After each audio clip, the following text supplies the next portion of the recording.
Welcome to SportsBeat KC, the Kansas City Star and KCUR Sports Podcast.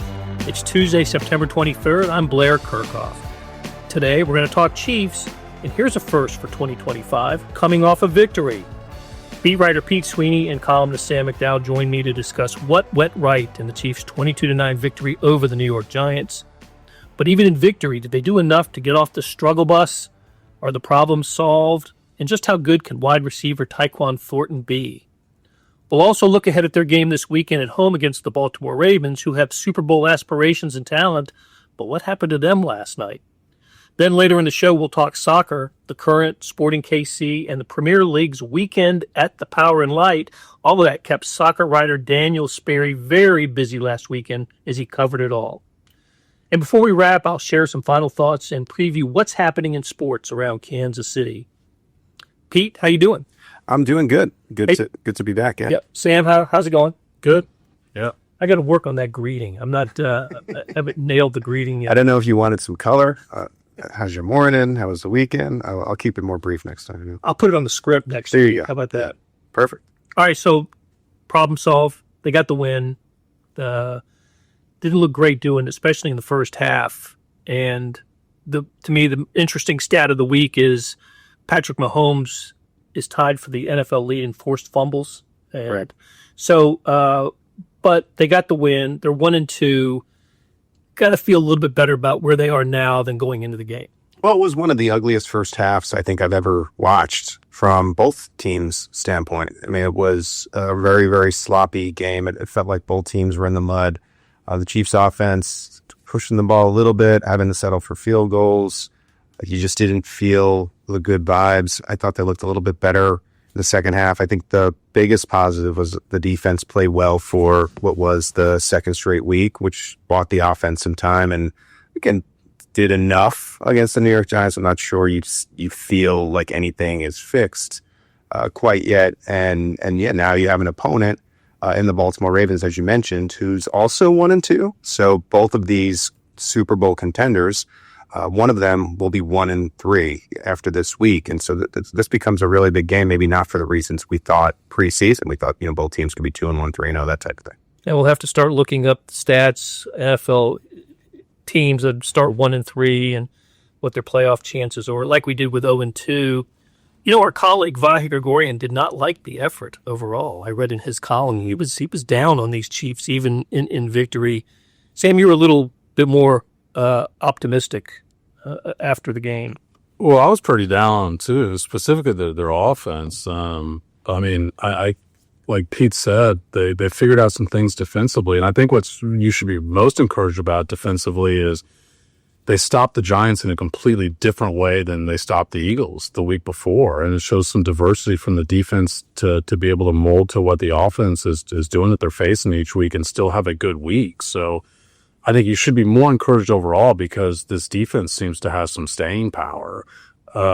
Offensively, though, I don't know that you should feel any more encouraged than you did, because this is yet another example of what we saw the week before. I mean, before the fourth quarter, I was looking at yards per play in the Mahomes era, and it was going to be borderline the worst of all time on a yards per play basis offensive performance until they hit the deep shot to Tyquan Thornton and a couple plays right before that where, he's not throwing to Tyquan Thornton and Thornton catches the pass. But I think, look, the Chiefs look to have a legitimate weapon in Tyquan Thornton that I didn't anticipate they'd have going into the season, even though he did have a good training camp. Anytime we talked about the guy, you'd be flooded with Patriots fans saying we've seen this before.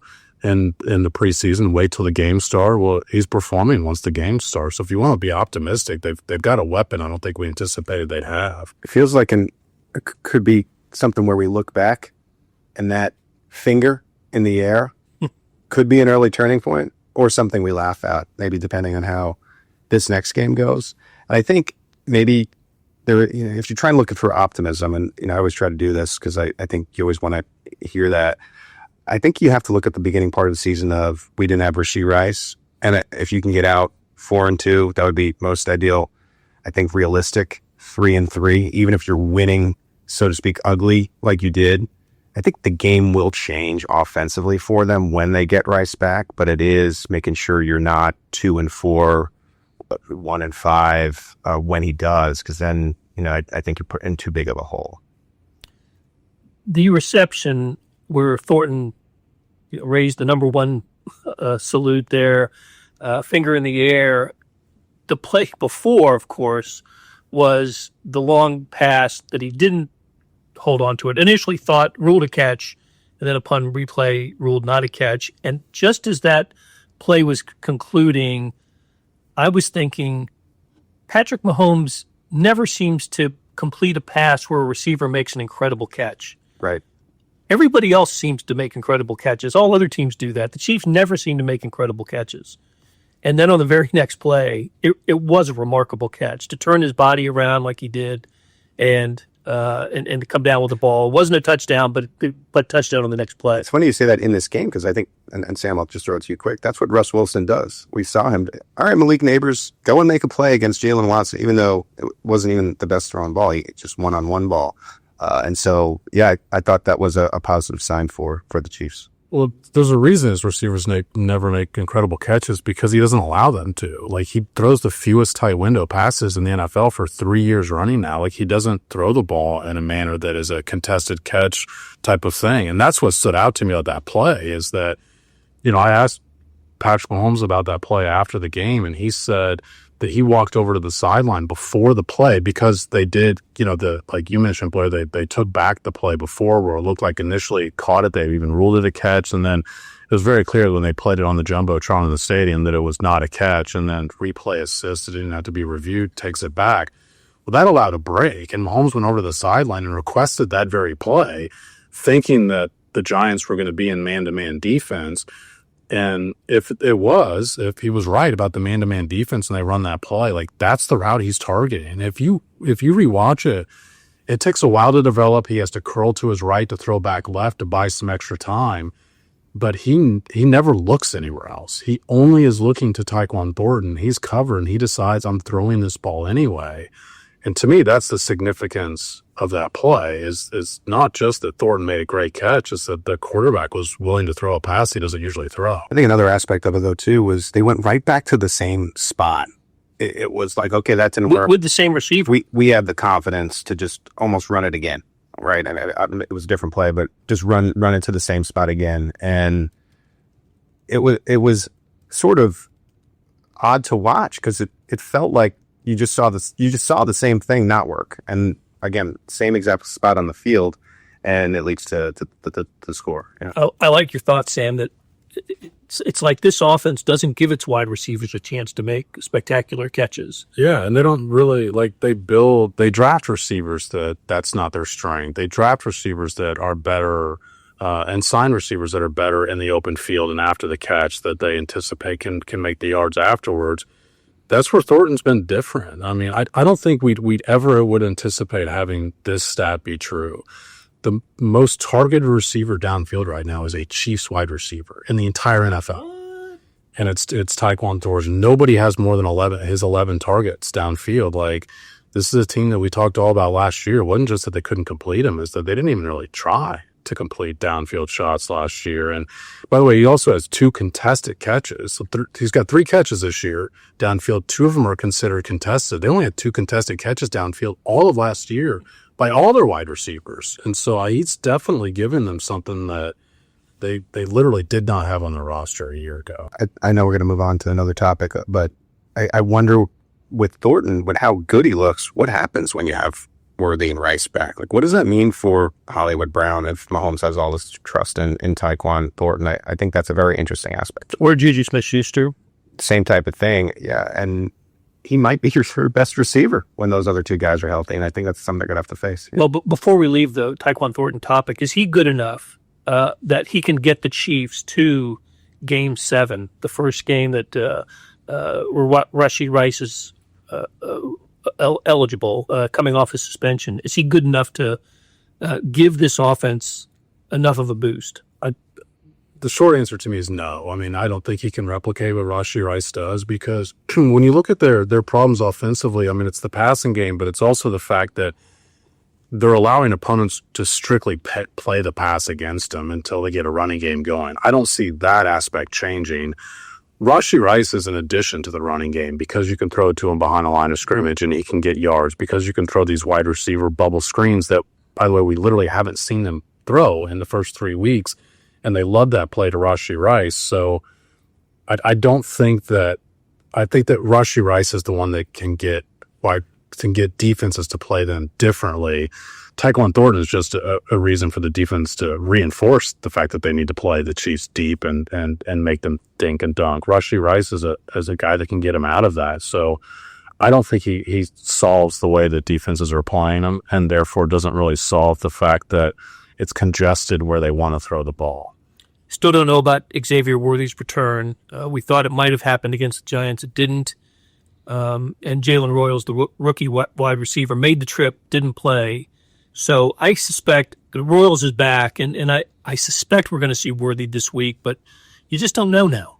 I think the evidence sometimes with the Chiefs, because they don't love to say a lot at the podium, is in their roster moves and transactions and elevations and so on. And I think it was telling that they decided not to put him on IR. The only reason you would do that is if he can play in the third or fourth game, presumably. And so I think the way things have played out, it really has seemed that Baltimore would be the target maybe from the beginning. Some of the stuff you read online about this particular injury, if you don't have surgery, 3 weeks seems to be enough to be okay. And so, yeah, I think that might have been the plan all along. Like, let's get you back for that Ravens game because we're going to need you.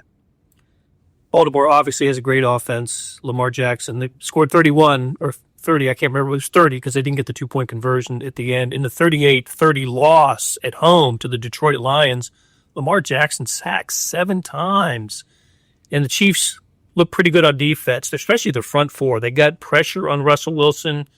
But Lamar Jackson's just a different guy, right? He can scramble. But, again, the Lions with their spy did a really nice job containing, for the most part, Lamar Jackson. Derrick Henry didn't have 60 yards rushing. I don't know. This line opened up with the Chiefs as a 2.5-point underdog. I don't know if by the time we're recording this, if enough time has elapsed for that line to change. But I kind of look at this game a little differently now after what happened with the Ravens and Lions last night. And Baltimore, how so? Well, Baltimore's defense is just not there yet. Now, look, they're last in the NFL in points allowed. Now they've played the Lions and the Bills, two of the better offenses in the league, and beat the Browns in between.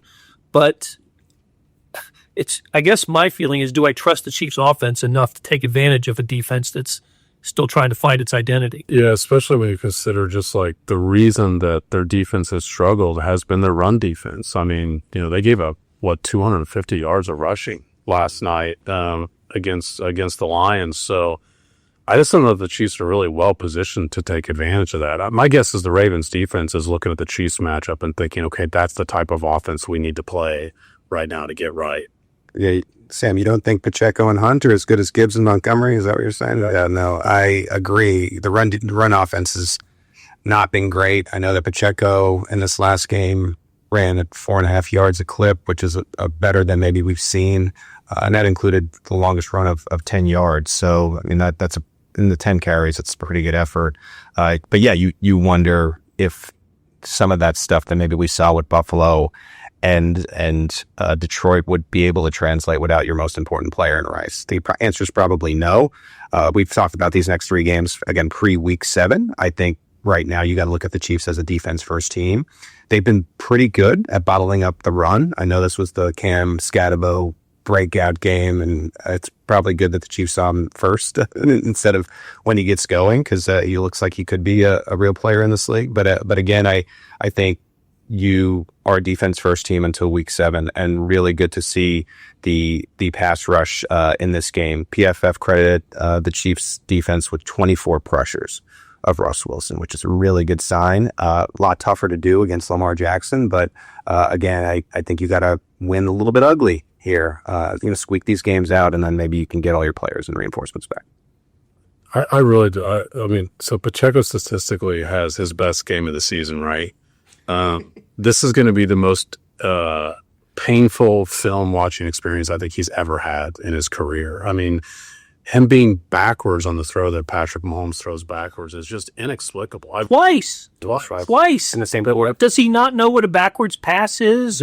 Well, the first time, I think he has to take more blame in the fact that he runs into Joshua Simmons, who does get pushed back, but part of the offensive line's job there is to sell the screen. And so it's the running back's job to move out of the way there. And he was clearly ticked off about it and the way he spikes the football, for which, by the way, we saw him do twice in the game. The cameras didn't catch the other one. We caught the other one in the press box. Mm-hmm. So he only touches the ball like 11 times a game. Twice he finishes with the spike. Another one, he's running backwards facing the opposite way of the line of scrimmage, which, like I said, I've never seen a running back do. And to me, the running game, I mean, the Chiefs put it all on Isaiah Pacheco to solve their running game, and defenses are putting it on too, because he this year through 3 weeks has faced 0 stacked boxes. 0 stacked boxes. Like, there can't be another running back in the league that's carried the ball as much as he has that has not faced a stacked box yet. And that's defenses telling the Chiefs when he's on the field, we don't respect your running game enough to defend him. And it was telling to me that he didn't have a carry in the first quarter, and Kareem Hunt had 3. And I wonder if we're going to start seeing the Chiefs realize that teams feel like at least Kareem Hunt is somebody that can get 4 or 5. And I think they just feel like they can play nickel defense against Isaiah Pacheco and be just fine. I wrote in our recap after the game, our instant analysis, and includes a turning point if you haven't seen it. But the turning point of the game involved Pacheco completely disillusioned that there was a fumble in the second one. And that could have been really the changing point for the Giants, where if they score that touchdown and Mahomes doesn't shoulder that ball out and somehow get it back, that could have been the Giants' night, really, because you can build off that. It changes the entire complexion of the game. Instead, Mahomes makes the defensive play of the night, on a night that included interceptions, and is able to get the ball back. They're able to run it with Kareem on 3rd and 25, get some room for Ariza, and you just keep the game at bay. But again, nothing really even to do with being a good running back, just no awareness on a terrible mistake. He didn't even go for the ball, right? He just was sort of flabbergasted, and kudos to Mahomes, right? Mahomes saves the day again, this time oddly on the defensive side. But, Pacheco's effort on that play reminded me a little bit of Cam Newton in the Super Bowl for the Panthers playing the Broncos, when the fumble happened and he kind of half-heartedly went for the ball and Denver recovered it. Von Miller, I think, but I was just bewildered at what was going on. So Pacheco, I thought would come in. I thought this was going to be his game. Came to the press conference this week in his Rutgers T-shirt. Right. In his last game at MetLife, the first game he ever played in that stadium, which is basically his home stadium, he rushed for 115 yards or something like that. He had a 50-yard game, may have been the career-long game for him, and it just was not really his night. Well, that was one of the questions that I asked Matt Nagy heading into the game, and you're always trying to look for hints from these guys. Not to say you're always going to get them, but I just wondered if one of the backs, and you could choose Pacheco or Hunt. Sam obviously would favor Hunt because it seems like the defenses respect him more, and there's a reason for that. But maybe just giving a guy 5, 7, 10 carries, and if it's not working with him, then you make the switch. You talk to these running backs in the NFL, it's tough for them to get in a rhythm unless they're maybe getting fed a bit. And I just don't know if the committee is working. And maybe the answer is they were trying to do that at the beginning of the game. Maybe Hunt really couldn't get things going. Seems like they want to go committee. But I think if you can establish, if it is Hunt, him as a 1A, let's see if he can gash the Ravens like we've seen in some of these other games. Okay, we're going to leave it there. Great conversation with Pete Sweeney and Sam McDowell. We're going to take a break. When we come back, I will have a conversation with Daniel Sperry, who covered everything soccer in Kansas City last weekend. What a weekend for soccer in Kansas City. The KC Current won again by shutout again, defeating the Seattle Reign 2-0 on Saturday at CPKC Stadium. With the victory, the Current won the NWSL Shield for clinching the league's best record. A loss by Sporting Kansas City eliminated that club from the playoff race, What does that mean for interim coach Kerry Zavagnin? And how about the Premier League Fan Fest at the Power and Light District? I saw the images. Very cool event on Saturday and Sunday. And here to talk about all of that is the Star soccer correspondent, Daniel Sperry. Daniel, how you doing? Doing well. Think we've finally recovered from the insanity of a day that Saturday was. Yeah, I mean that went from before dawn to beyond dusk for you, I think, on Saturday, didn't it? Yes, yeah. I think 6:30 a.m. I was at the Fan Fest, and I left CPKC Stadium around 10:30, 11 o'clock. So But a fun sounds about day. right. Yeah, but Yes. it had to be a fun day. Oh, a blast. I don't know. It's one of those days that you'll remember covering for a while, I think, and just in terms of everything. If you love soccer, it was the perfect day. So Okay, well let's take those events in something of a reverse order here. Let's start with the current. What a night for the organization. It's their first major trophy and won't be their last for sure. But they've got this. They had this thing wrapped up with how many games left? Is it 5 games left in the regular season? They've already yeah, clinched the league's best record. yeah. So, and they beat a good team to do it, which had to be very satisfying for them. Yeah, for sure. I mean, Laura Harvey, the coach across the way, has won 3 NWSL shields. She and Vlatko Andonovsky are the only coaches that have ever hit 100 wins in their NWSL career as coaches. So it's the first time they ever had that matchup of 2 100-win coaches. And, she's won 3 of them. Vlatko, for all of his success, has never won an NWSL shield. The day was the game itself was so nervy. I think fans knew and respected how good Seattle is, and that it are the last team that beat the Kansas City Current. And so there was some nerves throughout the game, but then when Chewinga scored the winner, it just kind of lifted off, and after that, it was a pretty big celebratory mood, and we got down to the kind of near the touchline for the final minute or so of stoppage time, and when the final whistle blew, to see Chris and Angie and President Raven Jameson and a few of those on the sidelines. Caitlin Carducci, the GM, was in tears. I mean, they just what it meant for them to hit this point was a lot, and so the celebration afterwards was great, exuberant, and quite the time with a trophy lifting on the field. Yeah, you mentioned Chewinga's goal happened on her birthday. It did, and the fans sang happy birthday to her afterwards. The whole stadium joined in. It was pretty cool. Yep, she turned 27 on Saturday. Very cool. I saw the shield. You get a shield for being the best team during the regular season. That thing is massive. It's huge. That's not a plate. That's not like a Wimbledon plate. That thing, it was. I mean, Lola Bonta was lifting it. It was almost bigger than her. Yeah, I mean, there's literal there's things behind it to handle, so you could either hold it or shove your arm through, as in like almost Captain America. It's quite the trophy.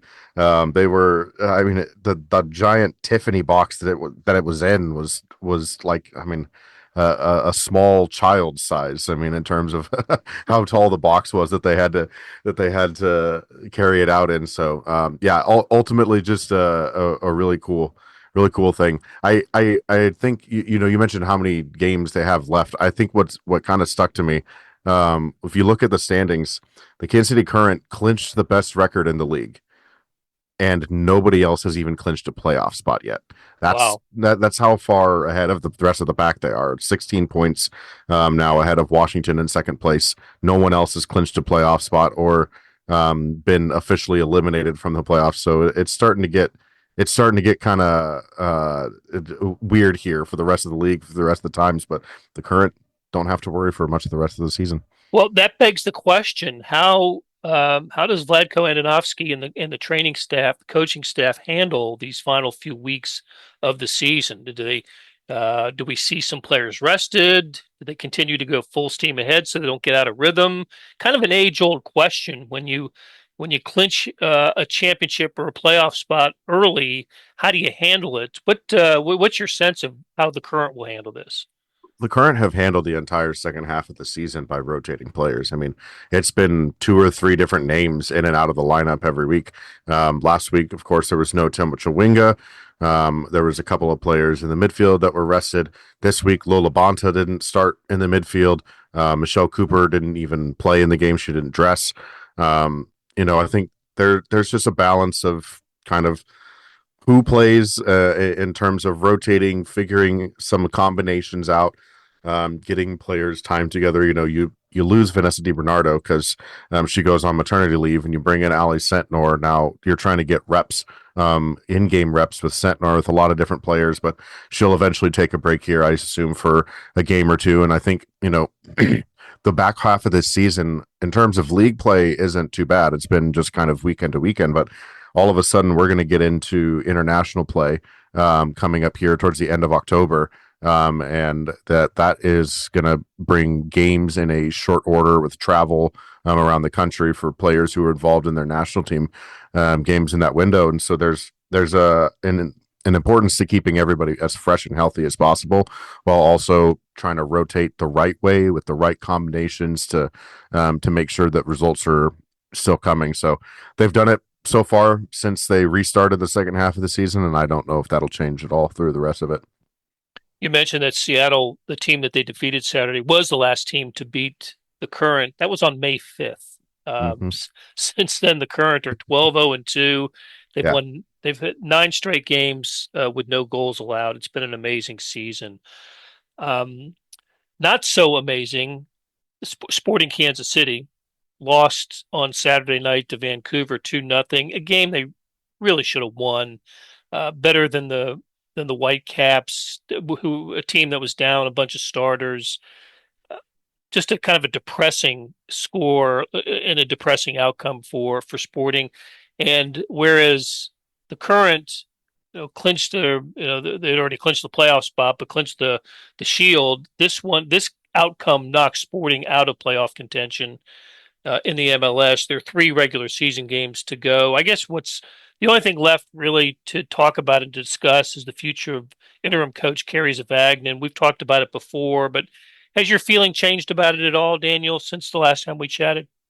I think maybe the recent run of results has not changed how I view Kerry as a coach, but I think I think it's put this in a situation where if they really, I think by the end of the month, which there isn't much time left, that they will have announced a new chief soccer officer and someone who will fill that role.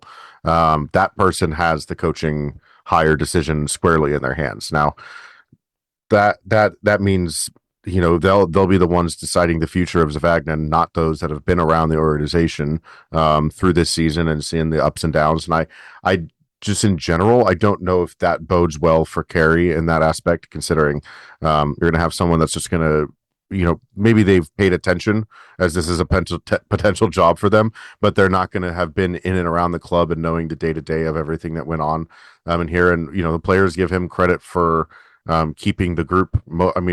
The results haven't been coming on the field, but the group itself is intact. There's not really a fraction of the locker room. People are behind it. They're frustrated with the results, but everyone's behind each other. There's not a lot of infighting. I think that probably existed at times more so last year than it did this year. And so I think for Kerry, I know that it's got to be odd, right? Because you're in this spot where, man, the results didn't go my way, but you're also hoping that you stick around a club. It's the only club that he's ever been at. And so I think it's going to be interesting to see how it plays out. I probably lean more likely now that he wouldn't come back than I did maybe a couple months ago or so. Just because of I think the overall situation with, especially learning like we did a couple of weeks ago that chief soccer officer is going to be the one that's going to make the coaching hire. It feels like it's less likely for Kerry. The only thing I could see is that maybe there's going to be a ton of change. I mean, the backroom staff is thin as it is. They're going to have a lot of new faces in to the technical staff. Even if they kept everybody on the coaching staff in, there would still be a lot of new faces in that organization because there's a lot of roles to fill that didn't get filled this year after Vermees got let go. back in March. And so, with that, with the amount of players that they can move on from, how much change are you willing to put an organization through overnight? Does keeping a guy like Carey around bring continuity through that, at least in the early part of this project that's going to come along? So I think it'll be a balance that the CSO will have to figure out what he wants to do there. But it'll be still a big question mark in that area, even until eventually until we learn of some sort of decision or direction that they want to go. And Daniel, your weekend started at the Power and Light District. You were part of the Premier League Fan Festival. I saw the images, some of the TV spots. Wonderful party. Got lucky with the weather. There was some rain in the forecast. Didn't seem to hit them this weekend. Looks like good times were had by all. And by all, I mean representatives of just about every Premier League team that was being televised out there. Is this a sign of things to come for next summer in Kansas City when the World Cup is here? Is the Power and Light District just going to be a nightly watch party for soccer, assuming we get base camps here? Yeah, I wouldn't be surprised if it is. I mean, I know the official FIFA watch party location, right, is supposed to be down by World War I Memorial and kind of in that area. But I mean, how could KC Live not put those games on in terms of knowing the crowd that it's going to bring? There's so many hotels that feed that area, so many bars and restaurants for people there. I think talking to a lot of the Premier League staffers, even from the other clubs and stuff like that, they loved the living room type setup of Power and Light, and specifically the all the different restaurants that people could just mingle in and out of, go in, grab a drink, come back out, and watch the game if they were, or in the aspect that multiple games were going on at the same time. People were in all kinds of different bars to watch their games, like Wolves versus Leeds was in this bar, and so half the bar was Wolves fans and half the bar was Leeds fans. And even in there, as they're chanting and singing back and forth and cheering on their teams, you can hear the Burnley bar like across the hallway, across there screaming because Burnley scored a goal. So I mean, it was just so cool too to see. I think that, the one thing that we see with the World Cup watch parties in the past down there, it's all USA fans, right? It's right. It's everybody's rooting for USA to be kind of, once I had gotten my story and I went down to enjoy my Manchester United beat Chelsea, and down in there with Chelsea fans, and the singing back and forth, the chanting back and forth, but also like the mutual respect of like, okay, we all love this game. We all love soccer. We all love the Premier League. And I think that was something that was really cool about the whole event. I mean, fans of all these clubs, rivalries or not, hanging out and intermingling and mixing together to enjoy the time together. So hopefully a good glimpse of what the World Cup is. I know Alan Shearer, we spoke to him on Friday. He's the leading goal scorer in Premier League history, and he said all these bartenders are going to be very hopeful that England comes here because they will make their money and then some. So I would be stunned if Power and Light is not a big hopping party at the World Cup next summer. That's great. All right, Daniel Sperry covers soccer for the Kansas City Star. Thank you, Daniel. Thanks for having me, Blair.